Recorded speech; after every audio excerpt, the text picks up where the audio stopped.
Mastering this workflow means understanding the steps before and after the boundary fill command. Here, we're blending surface and solid modeling using 3 key surfaces. These 3 surfaces start from just 3 simple lines. While it's tempting to create the bottom pattern, extrude the solid vase and go from there, surface modeling offers greater flexibility. It's especially useful for handling intricate shapes like this delicate top. Boundary fill is a tool for filling the space between selected boundaries. In this case, our vase bottom, curved top and flat bottom form a closed volume that will fill with a solid body. Cells are the enclosed volumes created where objects intersect. We'll select the single cell available here.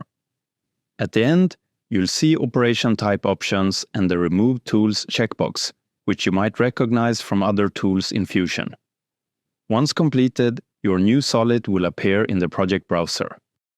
From here, you can effortlessly create stunning shapes and refine them using Fusion's parametric capabilities.